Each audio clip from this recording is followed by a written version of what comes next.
और नीतीश कैबिनेट की बैठक में कुछ बड़े फैसले लिए गए हैं और सरकार ने दुर्गा पूजा के दौरान खासकर युवाओं को बड़ी सौगात दी है। कैबिनेट ने युवाओं के लिए 20 लाख रोजगार दिए जाने की बात पर आधिकारिक मुहर लगाई है। वहीं कैबिनेट की बैठक में फार्मेसी और नर्सिंग के स्टूडेंट्स को भी सौगात दी गई है। मेडिकल छात्रों की तर्ज पर इन्हें स्टाइपेंड दिए जाने का फैसला लिया गया है। इन स्टूडेंट्स को 1500 रुपए स्कॉलरशिप देने के फैसले पर मुहर लगाई गई है। बैठक के दौरान कई विभागों में नए पदों का सृजन किए जाने का भी फैसला लिया गया है। वहीं अमीन के नए 6300 अमीन के पद का सृजन करने का भी फैसला लिया है। उधर कैबिनेट की बैठक के दौरान विधायक और विधान पार्षदों के वेतन में बढ़ोतरी के फैसले पर भी मुहर लगाई गई है। साथ ही अब विधानमंडल सदस्यों को अब साल में 24,000 के बदले 30,000 यूनिट बिजली फ्री मिलने के फैसले पर मुहर लगाई गई है। इस बैठक में कुल 16 एजेंडों पर मुहर लगाई गई है।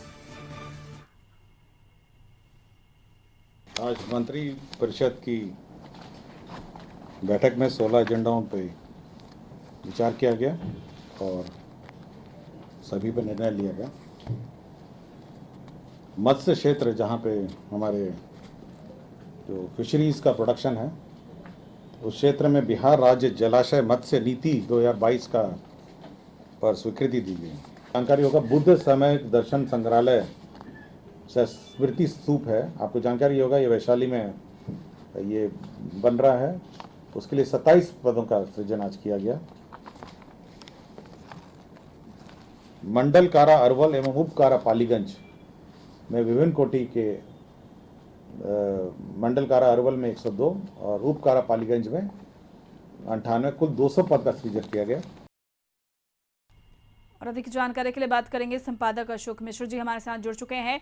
अशोक जी, महागठबंधन की सरकार जब से बनी है 15 अगस्त को जिस तरह से मुख्यमंत्री नीतीश कुमार ने कहा था, घोषणा की थी कि 20 लाख युवाओं को रोजगार दिया जाएगा।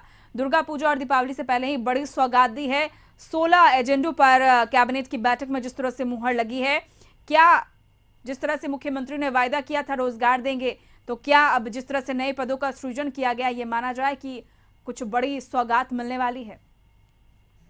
बिल्कुल, देखिए उर्वशी, आज के कैबिनेट की बैठक को अगर आप सरसरी निगाह से देखें तो लगता है कि जैसे कि यह चुनावी कैबिनेट की बैठक हो। यानी कि नीतीश कुमार की कैबिनेट ने समाज के हर वर्गों के लिए कहीं न कहीं कुछ बड़े फैसले लिए हैं आज की कैबिनेट की बैठक में।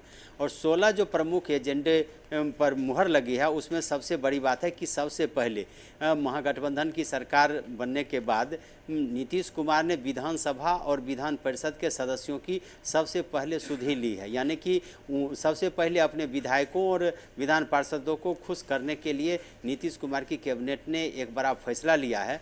और उनके बिजली बिल, एक तरफ जहां आम जनता के ऊपर बिजली बिल का भार बढ़ता जा रहा है, उनके ऊपर दाम की कीमत बढ़ रही है, बिजली में प्रति यूनिट वृद्धि दर हो रही है, तो दूसरी तरफ विधायकों और विधान पार्षदों को 24,000 यूनिट से बढ़ा करके 30,000 यूनिट दे दिया गया है। उसके बाद उनके वेतन और भत्ते में भी बढ़ोतरी की गई है। यानी कि विधानसभा सदस्य और विधान पार्षदों को खुश करने की राज्य सरकार ने कोई कसर नहीं छोड़ी है।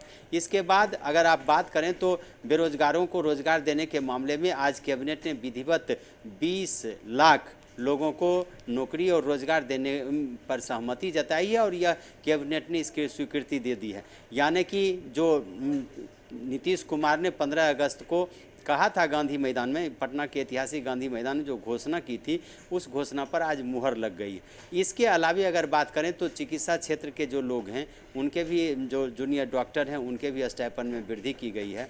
और सबसे बड़ी बात है कि रोजगार को लेकर के विभिन्न विभागों में नए पद सृजन भी किए गए।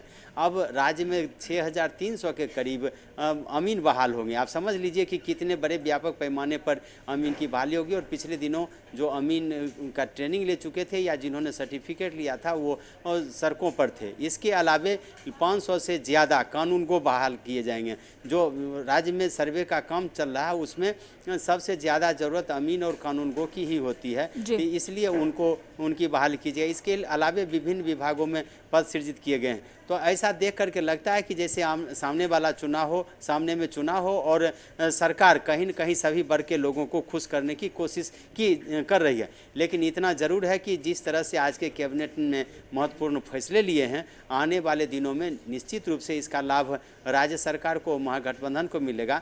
फिलहाल यह कह सकते हैं कि कैबिनेट की जो महत्वपूर्ण आज बैठक हुई और उसमें जो भी फैसले लिए गए हैं, उस फैसले को कितनी जल्दी अमल में यह सरकार लाती है, यह देखना होगा। फिलहाल आप कह सकते हैं कि इस कैबिनेट की बैठक ने सभी वर्गों के लिए एक तरह से कहीं न कहीं दुर्गा पूजा और दीपावली के पहले एक सौगात लाया है और भले ही आम लोगों को ये नगद के रूप में कुछ मिले या न मिले, लेकिन उनके चेहरे पर खुशी लाने की कोशिश की गई है। जी बिल्कुल, खुशी लाने की कोशिश की गई है। एक कह सकते हैं कि जो लोग बेरोजगार है, युवाओं के लिए ये एक बड़ी खुशखबरी है। दुर्गा पूजा और दीपावली से पहले बड़ी सौगात मिली है। चलिए, बहुत बहुत शुक्रिया अशोक जी तमाम जानकारियों के लिए।